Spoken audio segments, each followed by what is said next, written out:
Welcome to WesternSlopeNow.com. Meteorologist Russ Pappas here. Just want to share with you, we're going to start this episode regarding hazardous weather. Now, you can see, and if you know or have been paying attention, this area in Denver, Boulder, Fort Collins was upgraded from a winter weather advisory to a winter storm warning. And between 4 and 6 p.m. on Wednesday, they were dealing with 1 to 2 inches of snow per hour. So pretty intense snowfall, and that kind of complicates the commute. There's a lot of snow falling in the Front Range and the foothills as well. That area is under a winter weather advisory. Colorado Springs, some of the mountains further to the south, and even west of I-25, still under a winter weather advisory. So more snow is expected Wednesday night into early Thursday morning for these areas. When we look at the western slope, well, we've had kind of a quiet Wednesday. We had breezy conditions. We've had clouds all day.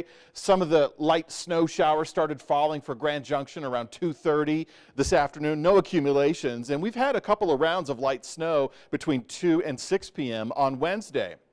Once we get past sunset, once we get into the 7, 8, 9 o'clock hour, I think things are going to quiet down for the Grand Valley, and we will finish the day without any accumulating snowfall. But getting into Montrose, that's going to be a different story. After about 3 o'clock today and continuing through 5, continuing through 8 p.m. tonight, continuing through 10 p.m., even past the midnight hour, we could be looking at some snow showers. And some of that snow showers will develop as measurable. So we're looking at less than ½ an inch of snow totals for Montrose. This could even continue into sunrise, but I think what you're going to experience Thursday morning for Montrose will be cloudy skies left over from the storm system as it exits. Now, the system itself has stalled out a little bit over the state, and I'll show you that in just a moment. But as far as high temperatures go, compared to Tuesday, we were 10 degrees warmer than these numbers at the bare minimum. So we expected this, we anticipated this, but these temperatures fairly average for mid-February for this time of the year.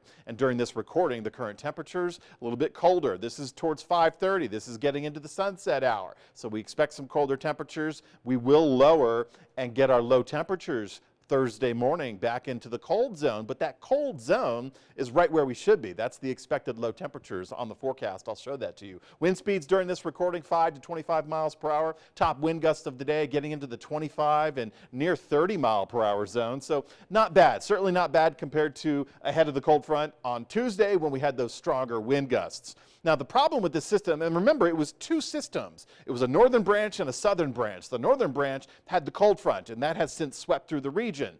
But the southern branch, unfortunately, this cutoff low pressure system really stayed too far to the south. Yes, we've had some impacts. Yes, we've had some snowfall in the mountains. But if this would have continued tracking further north into the Four Corners region instead of Arizona and New Mexico, this would have been a much more productive storm system.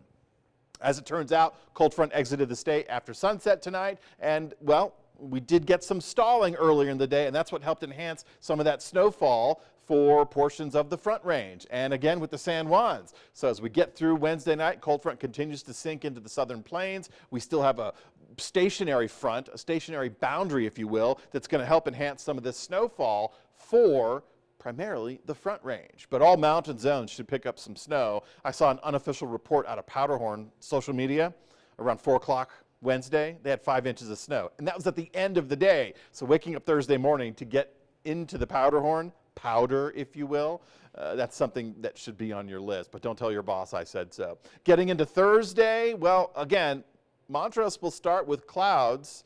All areas will have this northerly influence, so it'll be a little bit cooler, and as such, the forecasted highs on Thursday afternoon are going to be colder and or I should say, below the averages for this time of the year.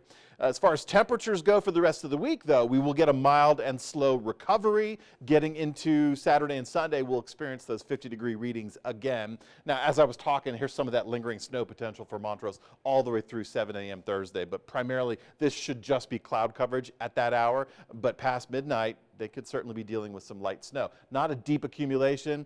Clearing out the sky on Thursday. Clouds return Thursday night into Friday, but we go with a mostly clear forecast, and that's the good news because we'll see a lot more of that sunshine. Low temperatures Thursday morning. These are pretty close to the average for this time of the year. This is right where we should be for mid-February. Single digits in the Roaring Fork Valley, near 20 degrees along the Highway 50 corridor. However, getting into Thursday afternoon, this is the problem. The cold front swept through, the northerly influence kicks in, and we have colder than the average temperatures. We should be well into the mid-40s, and we'll barely be there for Delta and Grand Junction. So another sub-freezing day for Gunnison, but with snow on the ground in that area, it's likely going to help with some inversion issues later this week. But speaking of later this week, by the end of the work week and into the weekend, we go. Grand Junction, we start in the upper 40s, low 50s. We get to the mid 50s, and then right when we probably feel like we're getting used to that sunshine and getting used to the mild temperatures returning with the dry conditions, storm number 2 pops up, and this one already is trending stronger. So storm number 2 will occupy Sunday night through at least Wednesday, and this should put a lot more snow down for a lot more locations, and it will have colder air with it. So colder air, windy probably Sunday afternoon ahead of it because there will be a cold front moving through, and with snow showers more widespread, this could be a really good storm system, something we need. Now, we did recharge the snowpack with this first one for the midweek, but this next one coming up around the 20th, 21st of February, that again will add more snow to the snowpack, which is important because we haven't had good storm systems in quite a while.